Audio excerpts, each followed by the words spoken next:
And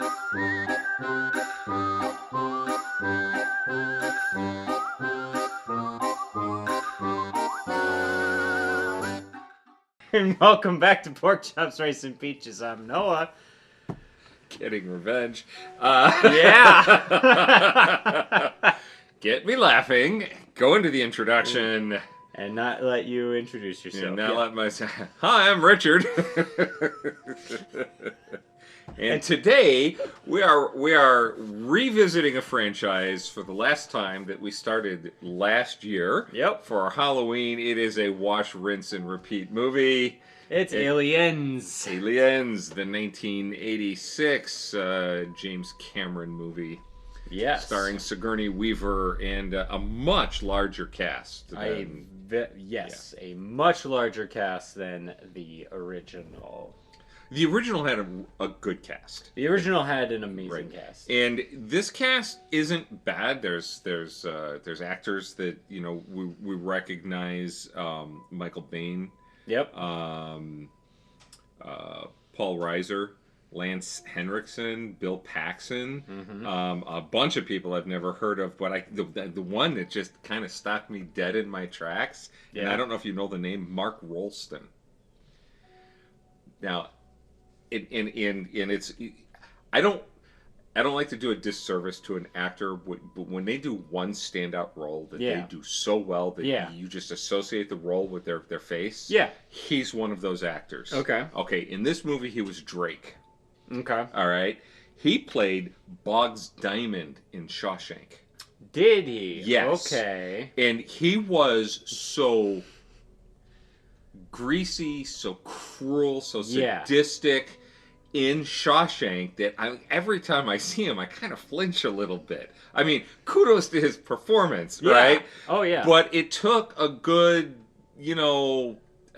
amount of time for me in this movie to get over that initial reaction. Okay. Right? All right. And his character was solid. Yeah. His performance was really good. Yeah. He made me forget about that other role, which means, you know, that's good. But yeah, I mean, I had that first reaction. And then, you know, so I don't even know if it's worth mentioning all of them. Jeanette Goldstein, Al Matthews, Rico Ross, Colette Hiller, Daniel Cash. Do any of those names sound familiar to you? No, not really. I'll be honest with you. And then one that I found the most intriguing, I did a little homework on, Carrie Henn.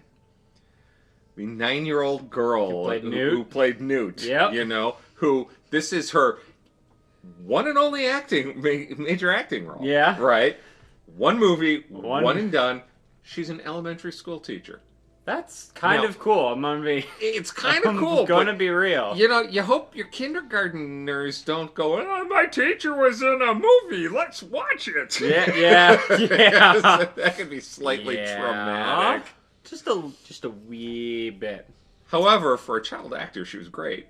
Yes, she did a great job. She really did. She did a great job for a 1980s child actor. Which, those were always hit or miss. Some of them were great. Some of them were kind of really cheesy. Well, she left Hollywood, so she avoided the curse of the child actor. Yes, you know, yes, and she did. Got a real good. So, you know, Aliens, interesting concept. Ripley has been asleep for 57 years in that cryogenic state. Yep. Drifting through space. She was, by luck, picked up by a salvage crew.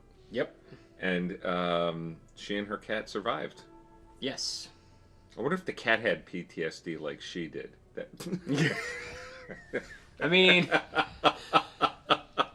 animals can get PTSD, but I don't know. That cat was kind of hardcore. So cat was kind of hardcore. That cat survived a lot longer. Well, no, obviously a lot longer, but from the beginning. Yes. Avoided getting hunted. Well, you know... Just straight up. That cat was kind of hardcore. Cat was kind of like an hors d'oeuvre. I mean, really, was the creature even going to bother with it? I don't know. You know? Maybe. It's like, you know, it's a catch and release. You know, I can't keep this one. It's too small. I'm just going to throw it back. You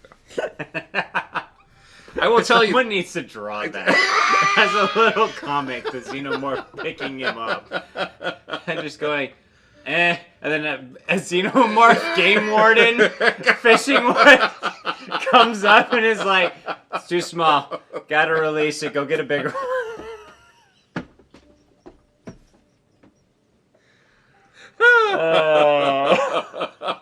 If any of you have the artistic skill to pull that off, oh please. We will share it. And I think it's the one thing I missed at the end of the movie. I really wanted to see Ripley reunited with the cat. Yeah. You know, I did. You know. I got some bad news for you. It's all downhill after this. That's why it's not really. I don't think it's worth it to watch 3 and 4. You know, it would be a year before we saw 3. I know, but it's that's kind of like watching Jaws 4. You know. Yeah. Plus, they kind of ruin everything about this one in 3 by not continuing its story and going in a completely different direction. Gotcha. One of those, we don't want to get tied down, so we're gonna do something else. So cash grab. Yeah, 100% is what it was. Yeah, it was 100% what it was.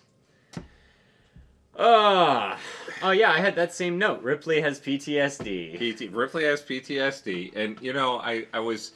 They missed a beautiful thing. If I were making this movie, okay, you know, I don't know. Do we have to stop and like give a recap? I don't know. It's been how long? Almost 40 years. 40 years. Well, 39 years. In case you haven't seen it, you know, we covered Alien, the 1979 horror, you know, film that started this whole thing last year for Halloween, and Noah said then, you know, we have to come back and do Aliens. Yeah. Ripley, you know, gets revived, and there is now an outpost on planet LV-426 where they picked up the original, you know, creature. Yep. And the company that she worked for wants her to go back with a group of space marines to see what happened because they've lost contact with everybody that lives on there. Oh boy. I'm so surprised. You know? And Ripley, you know, adamantly refuses to go over and over and over again, and then we're left to assume that she goes back to help deal with her PTSD. That's kind of the gist that I got when I was watching it, because I was like, she's having all these nightmares, she's not getting any respite from it, and she's thinking about all the people on this colony, right, that could be saved, that might be able to be saved. Right. So she's like, I don't want anyone to go through what I went through, so I'm assuming these are what we are meant to be reading into. This is how we're meant to be reading into it. So there's multiple routes that you could take, but yeah, I think it could be like a face your trauma type thing. And this time better armed. So well, you know, so if you fast forward deeper into the movie, they have this scene, you know, near the end of the movie where she's going down by herself in an elevator because she's getting ready to go rescue Newt. Yes. And she's got her guns duct tape, space duct tape. You know, they're duct taped together. Hey. Do not underestimate the power of that will outlive us all. Well, you know, apparently it did in this, you know. So we've got that going on, and she takes her shirt off, so we get the gratuitous, you know, wife beater shirt and scene, and she's getting herself all armed up. The whole thing's on fire, you know. So it's probably hot as hell in there. If I were the person in the elevator, you also got to get the girl with the guns out. Wouldn't you be talking to yourself going down there? Would you be depends on. Would you be like, the hell did I just get myself into? No, I said. No, I'm not going back, I said. I said no several times. Now look at that's a fine mess you got yourself into. No, you had to come back here because... That's what I'd have been doing in the elevator. And I just thought that was a beautiful missed opportunity for just a little bit of levity before they go into what is a nest. Pretty intense battle. Yeah. It would have been great. Yeah. Missed opportunity. Okay. James, next movie. Call me. No, please don't. Don't put your name in the next Avatar movie. Don't tarnish it like that. I assume you mean my name. And yeah, your name. So, yeah, wow. You know, you get so she gets a job as a dock loader. Mm-hmm. Yeah, apparently. 30 minutes in, she mentions that she demonstrates that she can use one of those loader machines. Yeah, she mentions it like at the beginning, and then. Am I the only person who sat there at that point and said, "Oh, gee, is she going to fight the creature with a dock loader?" I think a lot of people. I think what people remember most about this movie is her coming out in the dock loader. The picture of her coming out in the dock loader to fight. The only problem with that was its mechanical sound. Like yeah. Kind of looked like the big tank one from RoboCop that couldn't go downstairs. Yes. Yeah, it's kind of what it reminded me of. Yeah. So why don't you take that thing and just squeeze the creature? That's what I was wondering. It's like, why didn't you just... Yeah, why'd you try to throw it out? Just snap the neck. Yeah, well, that would... That's what I thought. Right off the bat, but... easy. You know... I don't know. So, from the very beginning... They needed to stretch the runtime by another 15 minutes. That's what it was. That's what they needed. Not bad visual effects. Oh, the visual... 1986 I think the visual effects for this... Well, okay, so the first one came out in 79. This one came out in 86. Yep. So that's 7 years. Mm-hmm. Yeah, they kicked it up a lot. Well, this movie looks... Okay, I think last year I said the original's effects hold up, and how I missed the oil paintings and the models and stuff, but this one's special effects look better than a lot of stuff that comes out today. You know what I didn't check, and I should have checked in the credits. I did not watch the credits. Mm-hmm. So you have Alien in 79. Mm-hmm. Star Wars had come out in 77. Jedi came out in 80. Mm-hmm. Not Jedi, I'm sorry. Empire came out in 80. Jedi came out in 83. Industrial Light and Magic had revolutionized that's fair. Effects. They probably were getting hired for stuff like this. And so I would love to go back to the credits and take a look and see if ILM is in it because I would imagine so. Yeah. With the exception of the airplane engine sounds in space, which will always be your my complaint, my nitpicky complaint. You know. I don't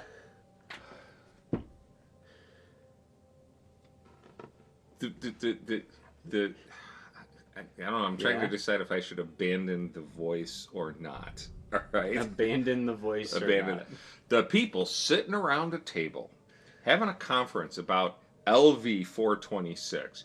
Yeah, we lost an entire group of people there, so I think it's a good idea to terraform that planet and send families there. What do you think? Oh, I like the way this guy thinks. This is a good idea.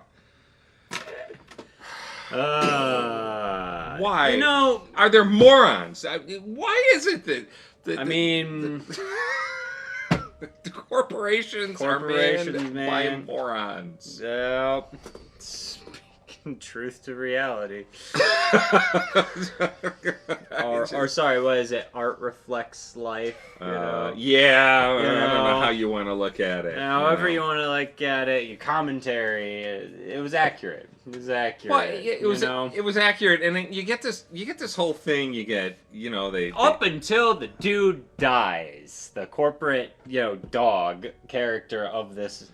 Yeah, but when until he dies to the thing he wants to bring back, which was appropriate. Of course it was appropriate, but he's in the middle of this situation. He's losing the most highly trained soldiers, apparently, some of the best. Yes, the best of the best. The best of the best. Right. And he's seeing them getting picked off one by one, and the man still wants to bring one of these home.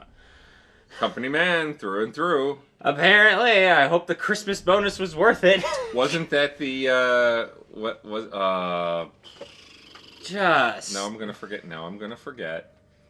the name of the show. Post-apocalyptic Earth. Oh God! It's Fallout. Fallout. Fallout. The dad in Fallout. Yeah, but 300 years later, he's still a company man. To be fair, he got a nice life out of that, living in a cushy vault, at least at the start. Well, yeah, but it's a little different. You're not staring down he was protected. He had a safety net. And He's not looking at what is truly a horde of aliens, because this movie upped it. They were like, "Oh, you liked one? Let's throw 20 at them." Yeah, they threw a lot. And let's kill them. Let's show you how terrifying. So the thing I like, you couldn't have another movie where they got picked off one by one. By one. Oh, by one. By one. Yeah. Yeah. No, I agree. It's this. I think this one, this movie escalated the concept in a very, very well done manner. Yes. Because I mean, the first one is, it's one alien. It's completely unknown, and it's essentially space truckers. They're essentially just space truckers on a mission. Yes. And they're not qualified to handle anything like that. But this time, they send in the Marines. SEALs. Right, yeah. They send in the Marines, who are, we can get into that in a little bit, their whole perspective on it, but they're packing some serious heat. Yes, they are. And they take out a lot of aliens in this. There's a lot of xenomorphs that go down in this. I counted at least 5, and I'm pretty sure it was more if you don't count the eggs. I think it's more than 5, but yeah. You count the little... It's hard, you count the face huggers, but I mean, it's hard when they're like in the vents. It's hard to tell when aliens were dying or not. Yeah, it was hard to tell because a lot of them were off screen too. You could hear the squealing. Yeah. But I mean, they're taking them out. Yes, they are. But I mean, and the fact is that you escalate it to the point where they're still getting picked off. These things are still dangerous, no matter how much firepower you have. They have to nuke the surface of the planet. Yes. Is when they feel safest. Is when they nuke the surface of the planet to make sure these things die. Yeah, and that's up in the game just a little bit. Yeah, it's up in the game just a little bit, but it did so in a way. Like, I think what I've always heard is that the first movie is a true horror movie, and this one's more of a horror thriller. I would have called it a horror adventure movie. Horror adventure movie, maybe. I don't know what the difference between those two would be. Yeah, I've always heard it described as a thriller, which I think is like horror elements, but like more action, So, a horror. Something like Predator, I think, is a thriller because it's not really a horror movie. It's more of it's more of a thriller. I mean, part of it's a horror movie if you watch Predator, but they get picked off one by one by a predator. So long ago. We should do that next year. Predator? Yeah, because Disney wants to put them back into a crossover. Alien versus Predator, which the first one was fun, and it just needed to be an entire movie of predators hunting aliens, because I actually believe that predators can take down aliens. Just saying, those things are badass. Those things are awesome. If you're gonna throw them in the world... There's a whole extended Alien versus Predator universe where the predators, the Yautja, whatever they're called, there's an actual name for them that is like their species name, where they hunt alien xenomorphs as a ritual. Gotcha. But in the movies it was cool because it was 2 dudes in rubber suits stabbing the crap out of each other, which I enjoy, as you know. Yes, you love movies like that. Yes, you do. Yes, you do. And there were more dudes in rubber suits in this movie. Getting shot. I was wondering what it was like for the child actor to walk on set, and they've got the giant model of the queen alien, and all the guys standing around in rubber suits. And they're in these horrific suits with a mask under their arm and a cigarette going. Yeah, Charlie, it's a little warm in here. Could we get the filming going? Somebody blow some cold air in this thing. Yeah. I will say, the puppetry in this also so good. Yes. Elevated, again, so much more. Yes. Like, there's some stuff that I was like, oh, that is just... Like, the laying the eggs. That was gross. So that was disgusting. And I was like, that looks so, like, real. Like, yes. I want to puke. That's a good job. Good job, special effects crew. Well, I think that was the first point. Well, 40 minutes left in the movie when they're welding themselves into the room. Yeah. Is the first time for me there was genuine tension in the movie. Yeah. This movie is a little over 2 hours long, so there was a lot of kind of a long movie. It's a long, slow setup. It's a slow burn, and either there was genuine tension, or I had just finished drinking a glass of Diet Coke that caffeine might have kicked.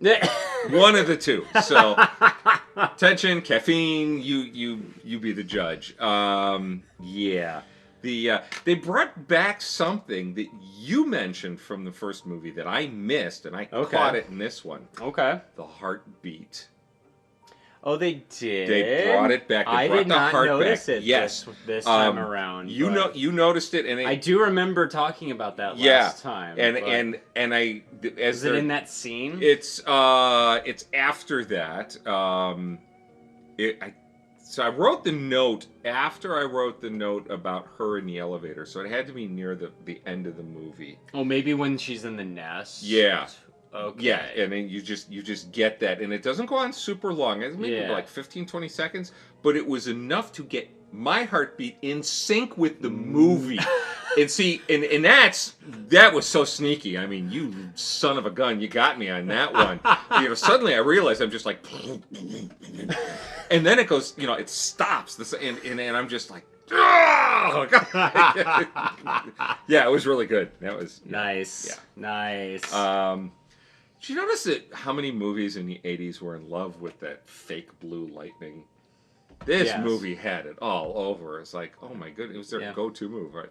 Yeah. What are we gonna do in this scene? Add more lightning. Okay. Yeah. Yeah. That was. Yeah. The creature chasing Newt under the grates through the loading dock. Yeah. Oh, yeah. There was the first point in the movie where I was like really kind of hooked in the moment of the chase. Yeah. Because nobody wants to see the kid get it. Yeah, no one wants to see, and that's a great element to add to this, because not only does it do something for Ripley's character, it does something for the audience, because you're like, oh no, there's a kid. Oh no. Yeah. Oh no. Yeah. Oh no. And so that's just a great addition across the board, is adding a kid to the script. When they found that member of the lady who was stuck in that stuff, and her first words out of her mouth were, "Kill me. Kill me now." Yeah. My very first thought was, wouldn't it have been horrible if that was Newt's mom? Yeah, that would have been. That would have just jacked the horror up. Yeah. That would have been. I probably would have made that editorial choice. There is a longer cut. I saw it on Amazon. I don't know what it adds, but I saw it when I was looking for it. But I decided to go with the. Yeah, I went with the original too. Yeah. I did. I wonder what that would add. I don't know, but I really have no desire to go find out. Yeah. No, this was once. I probably saw this when it came out. Okay. I remember seeing parts of this movie, or not the whole thing. Mm-hmm. But this would have been one of those movies that we had on the boat. Yeah. That I would have listened to 100 times while I was cooking. Gotcha. But never had a chance to go sit on the mess decks and watch it because I was busy cooking. Yeah. Right. So it was one of those. Gotcha. I think we called it Hacker Theater. I've mentioned that. Yeah, before. you've mentioned it. Yeah, you put that on. Hacker Theater. So I haven't seen this since it came out, and if I never see it again, that's fine. Okay, yeah, that's fine. It's a good movie. It's good. It's a good sequel. Right. I like it. I like it a lot. It did not, just in pure ticket sales, it did not come close to its predecessor. Oh, I believe that. I checked that. I believe that. Now, because of inflation and the cost of tickets, and it was 7 years later. Right, made a lot of money. Yeah. Made a tremendous amount of money. But that's why they wanted to keep it going. Yeah. And why we have a mess of stuff. So, I wrote down here Burke, sabotage. That whole scene where they were accusing him of sabotaging, that whole thing. I hope he has a gruesome death. That was what I wrote. Yeah. It's one of those times where you're like, okay, I could stand to watch the alien, second mouth punch a few holes in him. He's a person who deserves to have something punch out of his chest, you know? I didn't know if I wanted to see the sucker creature hit his face and you just, you know, like, cut it there, and so you know that's going to be the end of his life, or if we should watch him get ripped in half.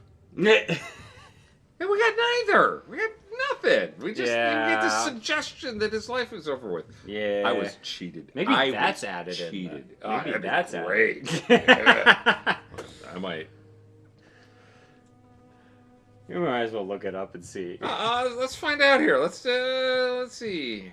We're gonna do. Here, we'll try this. What did the extended cut of Aliens add? Aliens Burke death scene. Ooh. Cocooned Burke deleted scene. Yeah. Oh! Do we? Or should we do I don't know.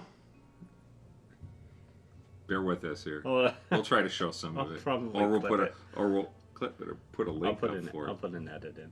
All right, let's see here. Oh yeah. Oh yeah. He's in the full cocoon. Yep. These are still pictures.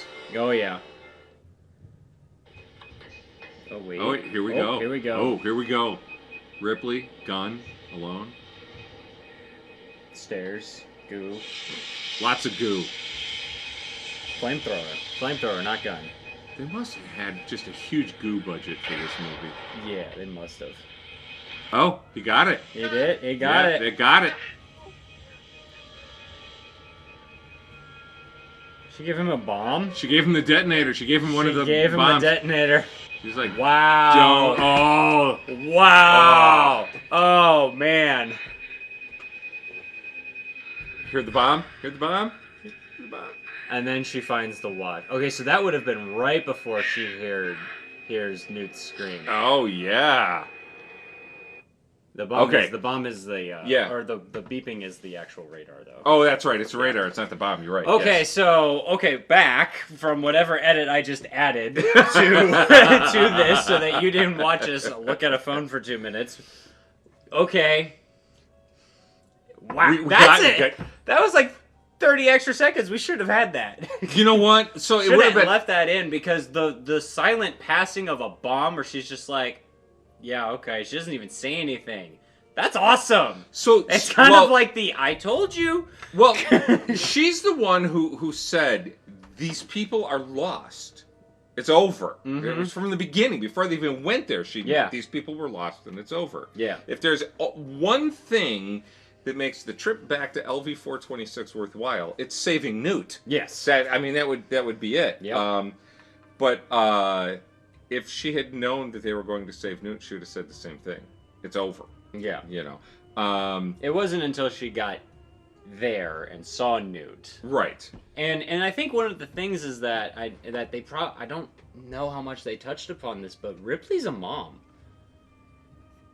I think it's mentioned in the first movie. She has a daughter on Earth, and she's working to help, and that's like what they're talking about. And so, if she's asleep for 57 years... Her daughter's in her 60s. Yeah. Which means her daughter is older than she is. Uh-huh. Uh-huh. Yes. Because Sigourney Weaver is only about 30. Mother of Amanda Ripley McLaren. Yep. Wow. Yeah. You know, it's unfortunate they didn't explore some of that in this. Yeah. In this. The idea I wonder if that was supposed to be implied. That was something that I think the movie was too focused on being the horror thriller to deal with stuff like that. It would have been nice though to have a moment of her maybe looking at a picture, maybe trying to look her daughter up. Yes, you know, that would make all the moments with Newt hit harder. I'll be real. Yeah, it would. And it also plays in. The final battle of this movie is now it's a mother versus a mother. That's a queen alien that is very pissed off that its offspring were torched versus someone who's like, oh no, you don't get away from her, you bitch, you know? Yes. That line. Yes. You know? Yes. Yeah, it's, I don't know. Maybe we're expecting too much out of it. I think we're expecting a little too much out of the well, I mean, the first one had these more subtle, like, elements at play. Right. Like, there's this, you know, in the first movie, there's the android subplot. Which they handled so well in this movie. I mean, that's a whole nother conversation we need to have. Yeah. So it's like, but like, you know, at one note, Ripley should have been should have been 100% distrustful of the corporation at this point after what happened in the previous movie. And I don't remember how much she found out from the android in the first movie about what his mission, but his thing was, I have a directive to capture this thing alive and take it back. Right. And that was something instilled in him by the company. Yes. You know, so the twist this time being that the android was good in this one. Well, actually good in this one. Did you notice? So Bishop is the android. Mm-hmm. Did you notice right in the very beginning, Bishop acknowledged that he was programmed to follow he doesn't say it this clearly, but the 3 laws of robotics, which is from Asimov's Foundation series. Yep. And that's kind of a more people would be aware of them through the movie I, Robot as well. Which is Asimov, I believe. It's loosely based off the I, Robot book. Right. Very loosely based on it. But yeah. But still, I mean, it's all there. So I noticed that right away. I mean, my ears perked up when he said it. You know, you know, but the question becomes, can you trust him? Yeah. And ultimately, through the end of the movie, the answer is yes, you can. Yeah. The ultimate answer is yeah. This one was a good one. And the android guts and the return of the milk spraying all over the place. It was kind of fun. It was like, it's like just a nice little homage to the first movie. Did she put him in a stasis pod as well at the end of the movie? Yes, she did. Yes, I mean, what a nice little touch, you know, to start the movie with, like, stay away from me. And rightfully so. Yes. You know, from her perspective, you've seen the first movie. She has every right to be distrustful, and he is super patient with her. You know, the android, of course it's an android, but, like, he's like, yeah, okay, I understand, and yeah, that model had a defect, and I am here to protect you, and I cannot harm you or make actions that would harm you. So, yes. You know. Did you like the it's hot in here, but it's a dry heat line? Yeah. Okay, half the Marines' lines were really funny. Half of them were trying too hard to be soldiers in the barracks. Yeah, there was a lot of that was too hard to be soldiers in the barracks. Yeah. You know, I'm sorry. There really is no good way to say poontang in a movie. I mean, there just isn't. Drop it. Just stop it. No, you know, stop it. All of those. You want. You know what Hollywood writers should do? You know, if they want to write military dialogue for those scenes, go to boot camp. Just better yet, just stick a microphone in any barracks room and just take the stuff that you can put in a movie, filter out all the obscene stuff that will never get past the censors, and then just take those conversations and plug and play as you need. Because, man, this was cringy dialogue. It was, yes. It was cringy dialogue. I mean, fun, you know, you get this ragtag group of commandos that are somewhat undisciplined, but also disciplined. You know, so there's a whole aspect. I was thinking about it as I was watching it. For being the best, right? Supposedly, it's highly trained. You would have expected them to be slightly more disciplined in their dress, in their uniforms. You would have expected. Have you seen SEALs in the Middle East? No, I haven't had the pleasure of seeing SEALs in the Middle East. They don't wear normal uniforms. Well, so I don't know. Sure, but I never thought these guys as SEALs. I took these guys as Marines, right? Yeah. So that maybe slightly a little more. But, well, then again, you know, when you look at pictures of Vietnam, That's fair, yeah. Okay, so I'll let that one go. I don't know. But I get what you're trying to. The captain was an incompetent boob. Yeah, of course. Hudson never should have been there. He was the biggest whining crybaby, and they all knew it. Well, and they all knew it. Why would he be selected to be a team of the best? I mean, you always get a new guy or a replacement, but a stone cold rookie for that mission? I mean, what was it in Band of Brothers? Didn't that exact situation happen in Band of Brothers? Well, Band of Brothers dealt extensively with the replacements coming in and how how poorly they were treated until they survived their first combat mission. Yep. And then as soon as they survived that, they were one of the team. Yes. And they were treated as an equal no matter how many years the other people had been involved in. Oh, yeah. No, 100%. Well, also the guy who was inept. There was that one officer who was... Oh, yes. Who was inept. Yes. You know? So it's like, it's not unrealistic for that sort of thing to happen. Okay, so Burke makes the comment, this is an important species we're dealing with. That comment alone is this major red flag for everybody, right? And if you really wanted to capture one of those, wouldn't the way to do it not be send Burke? It would be train the team and give them the supplies to capture one. Yeah. Under orders not to reveal what they were there to do. Yeah, you would think. Yeah. Mm-hmm. You would think. The company is stupid. The company is just as inept. Well, and then, I know there's, I know. People criticize me in the comments. They say, you're applying real-world logic to, but... I don't know, it's fun in these instances. Because it's fun in these instances. A Marine team in to fight these bad guys, wouldn't you send the civilians up to the mothership first? Wouldn't you say, oh, yeah, go wait up there for us. And then, if none of us come back, drop the nuke. Anyways, that's my take. Yeah. That's my hot take. I'll tell you this. It's better than a serviceable sequel. Oh, yeah, better than serviceable. It's better than serviceable. It's a good sequel. It was the pacing was a little slow. It was a little slow. Kind of got me at the end in terms of I really started to get into it and really started to care about a few things. So I say I liked it. And I would say, if you haven't seen it, see it. Watch the first one. If you haven't, watch the second one. And if you like it, we understand why. Because these first two movies are fun. They're good. I enjoyed this, and I'll be honest with you. I was kind of dreading sitting down and watching this. Yeah. I started dreading sitting down and watching this last year when you said, "Let's do Aliens next year," and I'm like, okay. All right, I love you. I'll do it.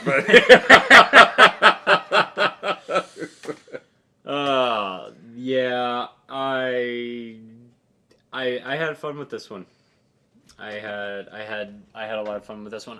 One thing that I've noticed that people say about the Alien movies, at least the first two, is and I hear it said often about the first one is everyone ignored the smart lady and wound up dead. But the thing that I find interesting about this is I think they are retroactively applying that thought comes from aliens, not alien, and they're applying it to alien. Because yes, because and I might be misremembering it a little bit, but in the great thing about the first Alien movie is that they did everything to the best of their ability. She was unfortunately right. Yes. And they were doing everything that they thought they should be doing right. Yes. And it was not out of oh, we don't believe you, oh, we don't trust you, oh, we don't care about you, maliciousness. They were trying to solve the problem. She's like, let's just nuke the ship and get out of here. Yep. And they're like, I don't want to get fired. And they're like, if there's a chance. And then they realize that they fucked up by the end of it. So there's a little element of that. But Aliens is really everyone ignored the intelligent lady and wound up dead for it. Yes. This is really that movie where I think the whole series got its reputation for that. Because they all ignore the smart lady who's actually seen this shit. And they all wind up dead for it. Yep. Mm-hmm. Yep. Like, I don't know. if there was a civilian that said, I have seen what you're about to go into, I would at least be paying attention and listening. Even if I didn't think that they were serious, I'd at least pay attention. Yes. And go, okay, what did you see? Okay.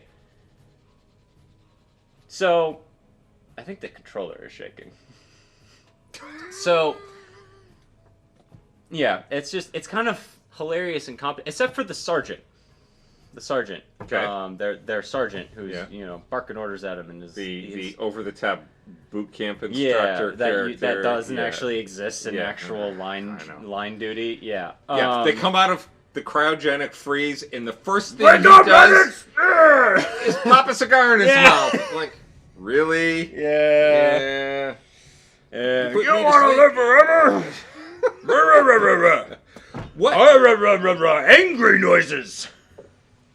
But one thing I did notice is that when she went up and said, I feel like I'm fifth wheeling here, what can I do to help? He's like, I don't know, what can you do to help? And it's a little contentious at first. She's like, well, I can load. And he's like, all right, show me. And then she does, and he's like, all right, he gives her props. Right. He's the only one from that point on that was taking her seriously until they got attacked. Yeah, well, so Michael Baine's character... Bane or Bean? Hicks. Hicks took her seriously. Hicks realized right away. Yeah. You know, once everything started going down. Yeah. So the setting of the movie. Do you have any thoughts on LV-426 between Aliens and Alien? I would have a hard time believing that I want to know how the Queen came about, because the eggs were in a ship in the first movie. Which, again, Ridley Scott decided to come back and explain where the ship came from and where the person on the ship came from. Right. I choose to ignore that. I don't want to know that is an engineer. I don't want to know that you're trying to make it all philosophical.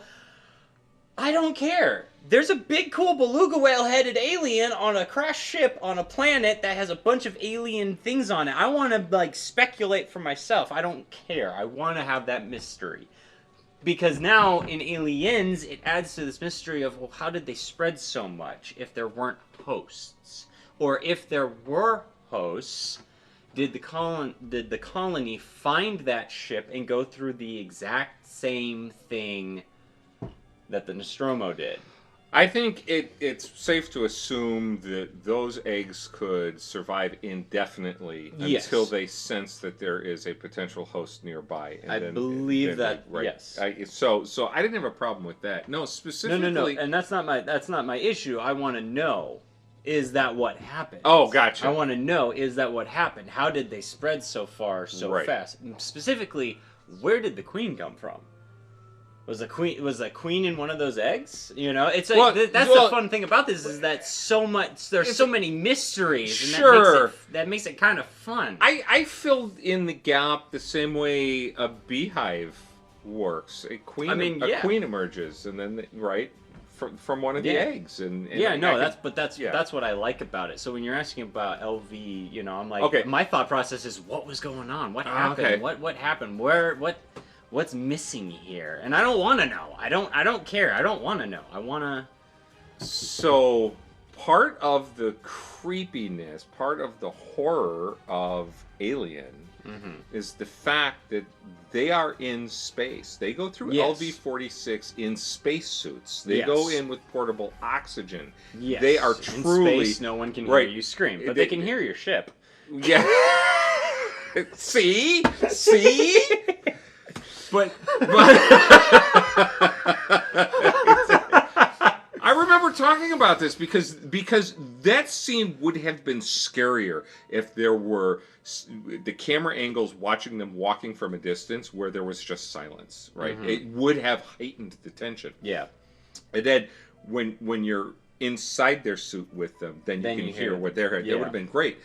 But on those same lines, once they've terraformed the planet, it's just another It could be anywhere. That Yeah. could have been in an oil rig. You Yeah. know, I mean, Exactly. They took the horror out of the scene by taking the space element out of the scene. Yes, For they me, did. it was one of my first thoughts when they got to the planet. Is like, this is nowhere near as frightening as and as tense, because they're walking around like, you know, it's 10 o'clock in downtown LA. You know? They don't want to have to think of the logistics of an entire strike team carrying oxygen. The script writers didn't. I can guarantee it's probably one of those things like, we have this script team here, you know, we got this fire team here, how do we balance, like, air? When do they run out of air? Let's just terraform the planet and mix the spacesuits. Yeah. That sounds like a writing room discussion. Yeah, no, I can understand that. But I think for me it had... Yeah. It lessened the tension and I think this one was not... I would... If I were in the shoes of these filmmakers making a sequel to one of probably the most beloved horror films, you know, one of the most groundbreaking, you know, that's so famous, so popular, you know, one that did so well. If I was in their shoes, I would do exactly what they did. I would not even try to approach what they did. I wouldn't try to replicate that level of horror. I would take it in a different direction. I'd focus more on the action, and I would focus more on the existential, like, all these... This thing is so dangerous that not even, like, the military is prepared for it. Is there a point in time that we could identify in filmmaking where writers, directors, producers started to realize that they needed to go into more depth in their story writing, and they needed to add more along the lines of what we're talking about? Because we get movies where these questions are satisfied and the movies are a little bit longer. Or they just take 30 seconds to drop a line that fixes that. Right. And it would be interesting to see, you know, when did that shift start to take place in Hollywood? Can we pinpoint a time where they started realizing the audience wants more and we can give it to them? I want to see a graph I want to see a trends graph that shows that versus when Siskel and Ebert and similar started showing up and picking plot holes and doing essentially what we're doing here. Well, Siskel and Ebert had been around all through the 70s. They preceded this movie. Yeah, I know. You know, I just want to know. I want to see if there was a trend, if the graphs line up. Yeah. You know, if people started writing these things in because critics were going on television and saying, there was this question that wasn't answered, this wasn't left answered, you know. I know that I've mentioned this once before. I don't know the name of the movie. We should probably put it on next year's list. Yeah. Roger Ebert wrote a movie. Okay. And it was a horror flick, and Gene Siskel's reaction to it was along the lines of, "What the hell is this? You're such a nice person. How did you come up with that?" Because apparently it's a bloodbath slasher flick. You know what it's called? No, we'll have to find it out. We got to put that on the list of things to do. That's funny. Yeah, that's funny. You know. Oh man. Aliens. It's a good sequel. It's a good popcorn. It's in the ballpark of all the other. Well, okay, I wouldn't. So like, you've got the 80s was great for sequels. This was not the summer of sequels, though. This was like that phrase was coined in '88, I believe. Yeah, there was a lot of sequels. But there's a lot of the franchises that started around that time that had really good second installments. Mm-hmm. You know, I think Predator 2 was considered to be a good sequel. Nowhere near as good as the first. Might have been. Maybe I'm remembering that wrong.